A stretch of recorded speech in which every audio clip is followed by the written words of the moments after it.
I've never seen the world right now, even the church, that's as worried and fretting as they are. We worry about everything.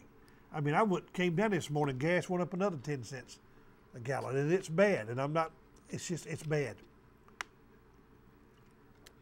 I think oil was up to $1.29 a barrel this morning. It was about 70 this time last year, probably. I don't bank on my history, but it's about doubled. All of these other things, economy, recession. Well, I'm not going to go there either right now. We're not in bigger recession as people say we are. But distractions, it means worries, distractions. Not just worried about stuff. Distractions. Too many books. Maybe even too many preachers. Maybe too many sermons. Maybe too much TV. Maybe too much sports. Hey, I like all those things, but if they've become a distraction in our lives and pulled you off of discipleship, it's not worth it, guys. You think you can have your cake and eat it too. That is not what the Bible teaches. We must live a crucified life. Does that mean I don't get any more fun? Quite the opposite, if we can find Christ in full measure. I'm telling you, look in my eyes. This is a narrow way. It's not for every Tom, Dick, and Harry that comes along and has his cake and eats it too. It's just not what it teaches. Get in the Word and see for yourself. Let the Holy Spirit explain this to you.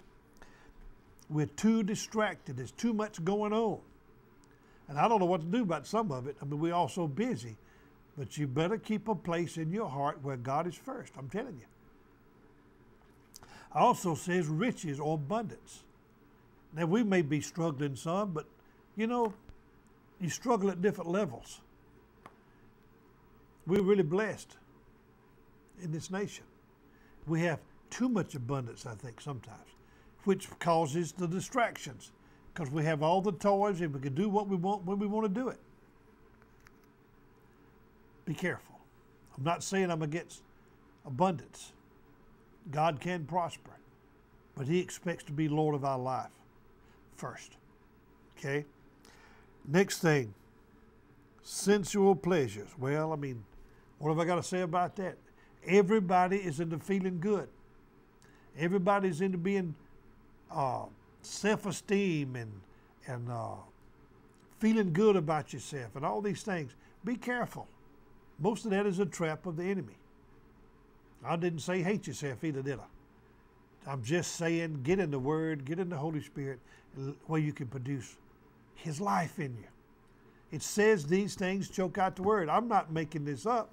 The Word says it. You got to consider these things. Let the Holy Spirit show you what it means. Because all I could do is give you a list, and I may be half right, half wrong. It says they produce to no fruit to maturity. Now that's, see, they did have some word. They did have some life, but they kept getting it choked out, so it never matured. So you got a bunch of semi-mature fruit. Bad fruit, in other words. It's not any good. Verse 8. Let's get to something positive here. Verse 8, parable. Some fell on good ground, good soil, and it grew up, and it produced a crop 100 times bigger. That sounds good to me. Explanation is in verse 15. It said the ones in good soil, it says they heard. They really heard the word, not just listening, but they heard it. And they received it. And it says they did it with an honest, good heart, a sincere heart. And it says they hold it fast. See, this is what I've been on for months now. They hold what they've got. They don't let it slip away. They don't let anything choke it out. They hold it for dear life.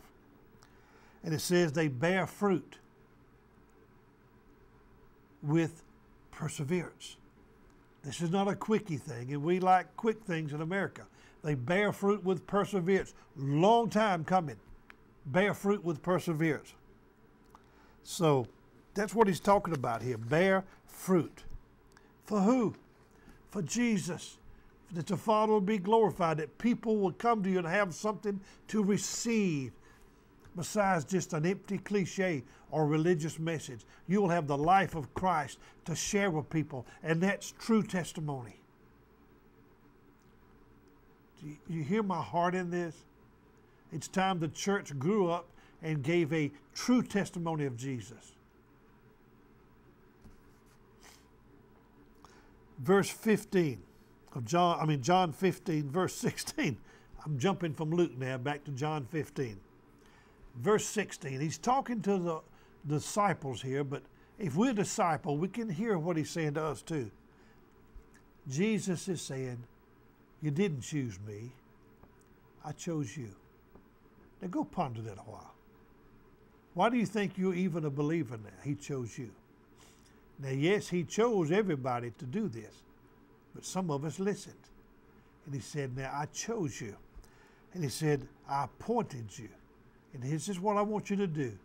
Go and bear fruit. Go. He didn't say go sit in a pew. He said go and bear fruit. And he says that your fruit will remain. Eternal fruit. That's powerful. Do you hear that? We want to stand before him one day with fruit. It's okay to be rewarded. He wants to reward us. And he is going to reward us according to the fruit we've produced in this life. Now, back in Luke 8 for a minute, because I want to keep this going back and forth. Some just could not understand. It reminds me of a story I read years ago. A pastor was concerned that his people were not growing. He prayed and he realized he was teaching them the truth. The Lord said, you're teaching them the truth. He said, but why aren't they growing? What's wrong with some of them? Well, after church one day, the Lord said, go to the foyer and look out into the parking lot. And so the Lord obeyed. And he went and he looked out into the parking lot where the people were leaving church and getting in their cars to go to lunch. And he said he saw black birds, just a multitude of black birds swooping down into the parking lot. The Lord said they were demons. They were demons. Just hear me. They were swooping down to the parking lot, and it said they were stealing the word before they even got home.